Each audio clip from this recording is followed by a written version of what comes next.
ఏకాదశి అంటే ఏంటి గురుగారు? ఏకాదశి అంటే అండి మనకి దశేంద్రియాలు 10 ఉన్నాయి కదండి. ఈ దశేంద్రియాలని మనసుని ఈ 10 1 11 అవేయండి. మనసు ఈ 10ని 11 ఏకాదశి. ఏకాదశి అంటే 11 అర్థం. 11వ రోజు ఏకాదశి. మనం ధ్యానం చేసేటప్పుడు ఈ దశేంద్రియాలకు ఉన్నటువంటి గుణాలని అంతర్ముఖం చేసుకుని ఈ మనసులో ఐక్యపరిచి ధ్యానం చేయాలండి. అది దాని రహస్యం. ధ్యానం చేస్తూనే ఉంటారు, బయట ఏమైనా టపకాయ పేలిందంటే చెవులకు శబ్దం వినపడుతుంది. అది ధ్యానం అవుతుంది. అది ఏంటంటే శబ్దస్పర్శ రూపరసంగా పోవాలి. పంచ జ్ఞానేంద్రియాల కర్మ పడిపోవాలి. అలాగే ఈ వాక్కు పాణి పాదం గుహ్యం గుదం కూడా అన్నీ అంతర్ముఖం అయిపోవాలండి. మనసులో ఏకపోతే వీటి వర్కింగ్ లేదు. మనసు ఉంటేనే వీటి వర్కింగ్ ఉందండి. మనసు లేకపోతే వీటి వర్కింగ్ లేదు. ఇంకా ఈ 10 దశేంద్రియ యొక్క పని లేదు. ఇంకా అంచేత మనసును ఏకాగ్రత చేసి మనం ధ్యానం చేయాలి. అది ఏకాదశి. అంతేగాని ఒక 11వ రోజుని ఏకాదశి ఇవ్వాలా శుభ్రంగా బొబ్బట్లు పులిహోర చేసుకుని ఉపాసన అంటారు. శుభ్రంగా కడుపు నిండా తిని చేస్తారు తప్ప ఎంతమంది ఏకాదశి చేయట్లేదు, ఎన్ని హాస్పిటల్ పట్టలేదు. ఇప్పుడు వాళ్ళకి షుగర్లు బీపీలు వచ్చేస్తున్నాయి కదా, తిండి మానట్లేదు.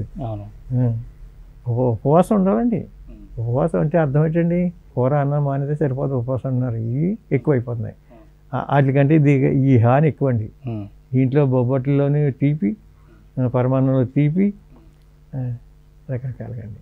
అంచేత ప్రతిదానికి అంతరార్థం ఉందండి. ఇప్పుడు ఆధ్యాత్మికలో ప్రతిదానికి అంతరార్థం ఉంది, నీకు కూడా అర్థం ఉందండి. ఇప్పుడు మనకి ఈ శరీరం అనేది ఉపాధి అంటాం కదా. ఉపాధి అంటే పాది ఏదో ఉన్నట్టే కదా. మరి ఆ జీవునికి ఉన్నటువంటి పాది ఏంటి గురుగారు? అది అవిద్య అండి. జీవుడికి అవిద్య అండి. జీవుడికి అవిద్య వల్లే ఈ కర్మబంధాలు నింద వెళ్తున్నాయి. అవిద్య పోతే జ్ఞానం వస్తే ఈ కర్మబంధాలు తొలగండి. జాగ్రత్తగా చేసుకుంటాడు, కర్మ తగలకుండా బంధం తగలకుండా చేసుకుంటాడు. నిష్కామ కర్మయోగం చేసుకుంటాడు హాయిగాని జ్ఞానం వస్తే. అయితే బంధం లేదు, బంధం లేకపోతే జన్మ లేదు. ఇది తర్వాత ఈశ్వరుడికి ఉపాధి మాయండి. జీవుడికేమో అవిద్య అండి, ఈశ్వరుడికేమో మాయ. మరి ఇటువంటి చూడని సరే మాయ కూడా లొంగిపోతాడు. ఈశ్వరుడు భస్మాసుడికి ఇచ్చేసాడు వరం, ఇచ్చేసి ఈయన పరిగెడుతున్నాడు కదా. మరి ఈ తల మీద చూస్తాం పరిశోధన, నీ వరం ఎంతవరకు పని చేద్దన్నాడు. మరి పరిగెట్టాడు కదా, ఆయన మాయ. ఆ మాయ అలా చేద్దాం వాటిని. ఎవరైనా సరే అతి ధ్యాన మార్గమా జ్ఞాన మార్గమా ఏ మార్గంలో మాయ నుంచి బయటపడతాడు? అసలైన పాయింట్ అండి ఇది. ఇదే ప్రతి ఒక్కళ్ళు తెలుసుకోవాల్సింది. ముందు జ్ఞానం కావాలండి. జ్ఞానం అంటే తెలుసుకోవటం అంటే ప్రతిదీ తెలుసుకోవాలి. కనీసం ఓటు కూడా ఎలాగెయ్యాలో తెలుసుకోవాలి. మనం ఓటు ఎలాగెయ్యాలో తెలుసుకుంటే మంచి వ్యక్తి వస్తే అతని వల్ల మనకి చెడ్డ లేదు. మన పంచాయతీ బోర్డు ప్రెసిడెంటే ఉన్నాడండి, మంచి వ్యక్తి, ఓటేసాం, తలపోవట్లేదు.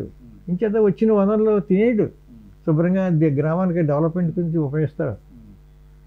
లేకపోతే అది రూపాయలు ఖర్చు పెట్టి నెగ్గాడు కదని తినేస్తాడు. అంచేత మంచి వ్యక్తికి ఓటు వేయాలి. అది కూడా ఓటు కూడా తెలుసుకోవాలి. మన ధర్మం, గృహస్థులం కాబట్టి ఓటు ఎలాగ వేయాలని తెలుసుకోవాలండి. అది ధర్మం.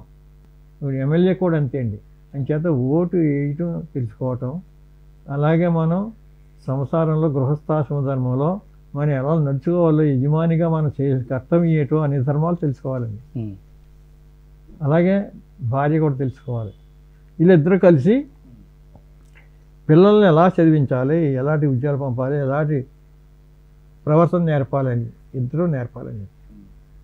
పిల్లవాడికి తల్లి తొలి గురువు, సెకండ్ గురువు తండ్రి, థర్డ్ గురువు పాఠశాల గురువుగారు, ఆఖరి గురువు ఏమో ఆధ్యాత్మిక గురువు.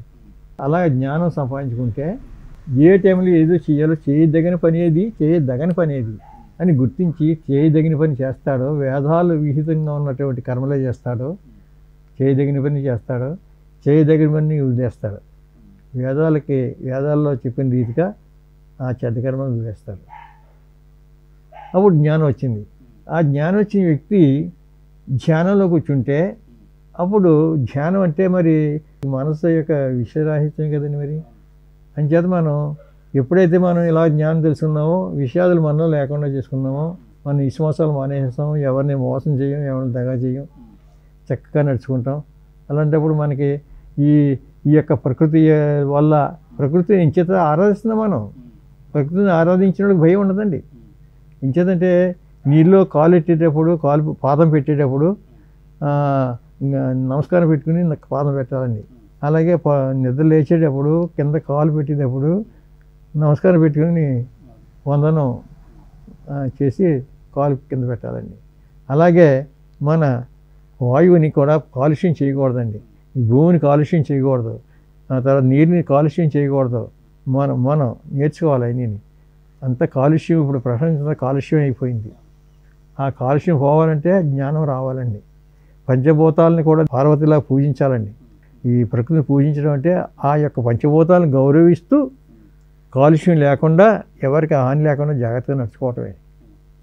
అలా చేసేటప్పుడు ధ్యానం చేస్తే ఆ జ్ఞానం సంపాదించి ధ్యానం చేస్తే ఆ ధ్యానంలో మనసు నిలకడయ్యి అంతర్ముఖం అయ్యి బృగుట ముందు అప్పుడు మీకు చక్కనటువంటి జ్ఞానోదయం అవుతుందండి.